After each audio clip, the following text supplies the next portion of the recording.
A quiet Long Island beach at sunrise. The waves crash, seagulls cry, and just beneath the sand, a secret waits. For over a decade, this peaceful stretch of Ocean Parkway hid something monstrous: 11 bodies, wrapped in burlap, left like garbage along the road. The victims? Mostly young women, mothers, daughters, sisters, who vanished without a trace. Cops hit dead end after dead end. Until one day, they got lucky. Not from some high-tech forensics breakthrough. Not from a heroic whistleblower. But from a half-eaten pizza crust tossed in a Manhattan trash can. That cheese-stained crust led them to Rex Heuermann, a 6 feet 4 inches architect with a receding hairline and a taste for horror movies. By day, he designed office buildings. By night? Prosecutors say he hunted women, dumping their bodies along that same quiet beach highway. For years, he played the perfect neighbor, the kind of guy who'd wave as he mowed his lawn, all while allegedly taunting victims' families with cruel phone calls from burner phones. Just when everyone thought the case was solved, 2024 dropped a bombshell. New DNA tests connected Heuermann to more victims, including Peaches, a Jane Doe found in pieces years earlier. Now, detectives are digging through missing persons cases across 3 countries, wondering, how many more are there? And the scariest question of all, are there other killers still out there? Hiding behind normal faces, ordinary lives. This is the Gilgo Beach nightmare.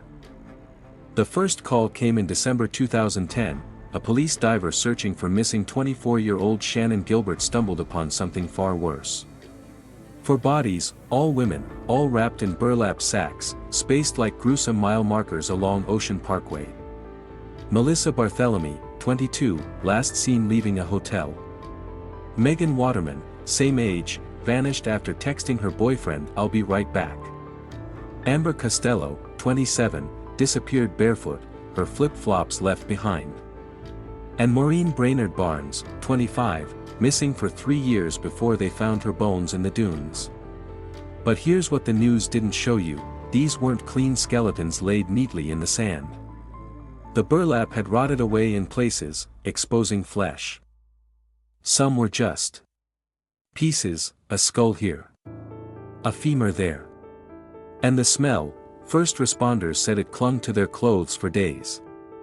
By spring 2011, the count jumped to 10. A toddler. A woman with a peach tattoo on her decomposing breast. A male torso wearing women's jewelry. None of them connected. Until they were. The most haunting detail? These weren't quick kills, the burlap meant someone took time. Wrapped them carefully. Like gifts no one wanted. And the location, right off a busy parkway where families picnicked, it was bold. Almost arrogant. For years, cops whispered about a cop being involved. Maybe a politician. Someone who knew how to work the system. But the truth? He was just some guy. A guy who built office towers by day and allegedly dumped bodies on his commute home. A guy who blended in so well, his neighbors still can't believe it. And that's what makes this case crawl under your skin. For years, the Gilgo Beach case was going nowhere. Then in 2022, a detective had a crazy idea: let's check that old pizza box again. See, back in 2010, cops had secretly followed Rex Heuermann and grabbed a crust he tossed in a midtown trash can. At the time, DNA tech wasn't good enough. But now, that cold case crust became the key. Tests matched its saliva to hairs found on the burlap sacks. Just like that, a balding architect from Massapequa became suspect number 1. But here's what really sealed it: that same month, cops pulled Heuermann's internet history. This wasn't just some guy casually following the news. His searches read like a killer's to-do list: why hasn't the Long Island serial killer been caught? At 2 a.m. Burlap sacks bulk by, right before a victim disappeared. Even creepier. He'd allegedly created fake escort profiles to message victims weeks before they vanished. One girl's friend came forward, said a client matching Heuermann's description kept rescheduling, like he was studying her routine. Then came the phones. Turns out, those cruel calls to victims' families. All traced to burners bought near Heuermann's office. Same area where he'd searched how to dispose of a 115-pound body.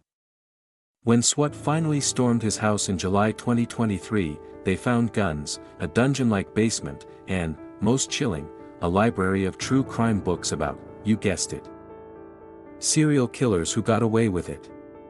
All this from a guy who coached youth sports and complained about noisy neighbors. Makes you wonder how many other, normal, people are hiding in plain sight, doesn't it? Just when everyone thought this case couldn't get more twisted, 2024 hit like a freight train. First, prosecutors dropped the bombshell. New DNA tests linked Heuermann to peaches that Jane Doe found in pieces back in '97. Same with another unidentified victim. Turns out, the guy wasn't just a one-decade killer. He'd allegedly been at this for 20-plus years. And that's when the real panic set in, because if they missed that many, how many others are still out there? Then came the jailhouse snitch. Some low-level drug dealer sharing a cell with Heuermann claims he bragged about 10 more bodies no one's found yet. Cops initially brushed it off, until they checked Heuermann's work travel records. Dude had projects in Nevada, South Carolina, even did some consulting in Iceland. Now detectives are digging through cold cases in all those places, looking for women who vanished near his job sites. Meanwhile, his family's imploding. His wife finally filed for divorce after standing by him at first. Turns out she had no idea about the second phone he kept hidden in his toolbox. His adult kids changed their last names. Even his old architecture firm got vandalized. But here's the kicker, prosecutors say he's still playing mind games from jail, sending weird letters about innocence while allegedly winking at guards. Like this is all some big joke to him. The trial's set for late 2024, but honestly, this thing's so dark, it feels like we're just scratching the surface. Even with Heuermann behind bars, this case still has more holes than answers. First, the big one, did he really act alone? Some victims were dumped miles apart on the same night. How'd one guy move that many bodies without help? Then there's the cop angle. For years, rumors swirled about police involvement, maybe even a cover-up. Hell, one victim's sister swears she got a call from a guy who said, "They'll never solve this because we're protected." Was that just some sick prank? Or was there truth to it? And what about the others? That male torso dressed in women's clothes near the beach, connected or coincidence? The Asian trans woman found in '93 with similar wounds? Cops won't say. Then there's Heuermann's wife. She claims she knew nothing, but neighbors say she'd scream at him behind closed doors about what you do at night. Was she in denial? Or did she see something most haunting? The timeline suggests he stopped killing around 2010. Why? Did he get scared? Or just better at hiding bodies? Now with this 10 more victims jailhouse rumor, families from Nevada to Reykjavik are wondering if their loved ones were his too. The truth is, we may never know the full count. Because guys like this, they don't keep trophies where cops can find them. They take their secrets to the grave. And that's what keeps me up at night. Look, I know what you're thinking right now. How does a monster like Heuermann exist? How did he hide in plain sight for decades? And the uncomfortable truth is, he's not the only one. Every year, dozens of cases like this slip through the cracks because people assume someone else will report it. Well, after covering this story, I'm begging you, if you ever suspect something off about someone, say something, call the cops. Email a tip. Hell, message me and I'll help you find the right contacts. Because women like Melissa, Megan, and Amber, they deserved better. Peaches, and that baby girl. They deserved names, not numbers in a case file. So here's how you can help right now. Smash that like button, not for me, but to keep this video circulating so more eyes see it. Subscribe if you want part 2 where we dig into those 10 rumored victims, and yes, we've got exclusive maps of Heuermann's job sites. But most importantly, share this with one person who needs to hear it. Maybe it's your sister who uses dating apps, your friend who walks home alone at night, or just someone who still thinks serial killers look like monsters. And to the families watching, we see you. We remember their names. And we won't stop demanding answers.